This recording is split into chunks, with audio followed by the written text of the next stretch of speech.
Hello and welcome to the Temple of Tomes with your host, Indie Comics Jones. Today is December 6th, 2020, and this is episode 151. Today we take a look at the Orville Heroes Part 2 of 2. We're wrapping up this arc. This is a number 4, $3.99 from Dark Horse Comics. The comic is written by David A. Goodman, who also wrote the last two-issue arc, Launch Day, and the artist is David Cabeza. This is a not recommend. I found this story to be kind of slow and dull. I didn't enjoy it. I enjoyed Launch Day. I thought that was pretty clever. In this one particular one, though, the jokes were a little bit not funny.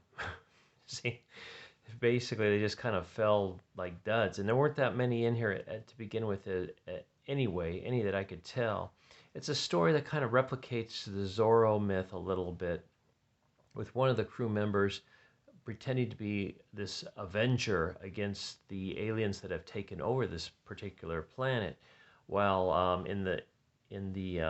the end of the story, this woman here has kind of taken over the avenger role, and she's not afraid to act, whereas the crew of the Orville do not want to kill unless it's in self-defense. She's not afraid to defend the planet. So that's kind of how the whole thing ends. They give you a little blurb to set you up for for what happened in the last issue, I should say. And it's like basically 4 crew members in here, and they've kind of gone off on their own mission, pretending to be on vacation, but actually going back to the planet, trying to free the planet from these marauding, attacking aliens that have taken it over and enslave the people to work in their mines. Now, nothing really. There's action in here and whatnot, but the suit she's put in is bulletproof, and the sword she is giving is got some kind of metal in it that is unstoppable. Basically, it'll cut through anything. So at first she invokes fear in them, but the leader realizes that she is not of the planet, that if they go away, they can just come back again some other time and just take over the planet again, because she's not going to kill them. Then this is when this woman steps up after her father is brutally murdered and takes over. Somehow she has the outfit herself and will take on the aliens single-handedly, mind you. So here's our crew member. She's doing some heroic stuff. And these guys look like a little bit between a kind of like a bulldog and a pig and an elf. Anyway, so the crew member confronts the leader, and that's when she finds that he tells her that he knows she's not of the planet, that they can leave, and they'll just come back and retake the planet. So it's a conundrum here. We look at ad for Colonel Weird Cosmogog. Fantastic, said Scott Snyder. Okay, and then Norse mythology, Neil Gaiman's hit novel adapted by P. Craig Russell. So it kind of moves along here. The father, who's been ailing since he had to work in the mines, is actually executed by these the aliens, as our hero from the ship Orville gets taken prisoner here.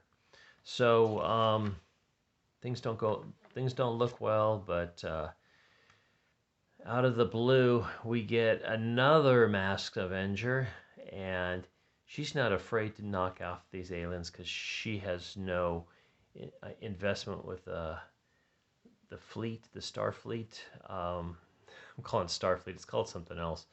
The Union, I think. So she goes ahead and beheads them and scares off all the aliens. So the story just kind of ends. Says, we don't need you here. Why don't you move on? And they just go back to the ship, and that's that. Kind of a weird anticlimactic ending. But it's a not recommend if I haven't kind of told you already in my voice. I'm just like, it was kind of a dull story that didn't have any real high points for me. Nothing. Um, boy, it was like a Davy and Goliath. If you remember that claymation show, where you watch it and as a kid and you just didn't really care. So not a recommend, unfortunately. And I'm gonna take myself off the poll for the old Orville. I'm reading a lot of other comics right now. A lot of good stuff that is coming off. So coming out, I should say. So this one is definitely not going to get pulled for now. Here's some other things coming out from Dark Horse. We've got Resident Alien, Return of the Wizard King, by a fantasy novel by Chad Quarry. National Anthem. It's part of the Killjoys run of comics, and Cyberpunk 2077. I kind of want to read this. I haven't seen it at the store though, so I think I kind of missed out on it. I'm not sure what number they're on now. And that's it. That's what we got. You Look Like Death. Tales from the Umbrella Academy, another spin-off by Gerard Way. So, not a recommend, sorry to say, but I try to pick comics that I think I'll really like, and then I can pass that joy on to you, but this one just kind of misses, unfortunately. So not a recommend, but I do appreciate you stopping by the Temple of Tomes. And as always, please subscribe, please like, please comment. Any of those things, I'd love to hear from you. And we'll see you next time. I've got another one I'm going to be doing shortly here. As always, this is Indie Comics Jones from the Temple of Tomes bidding you adieu.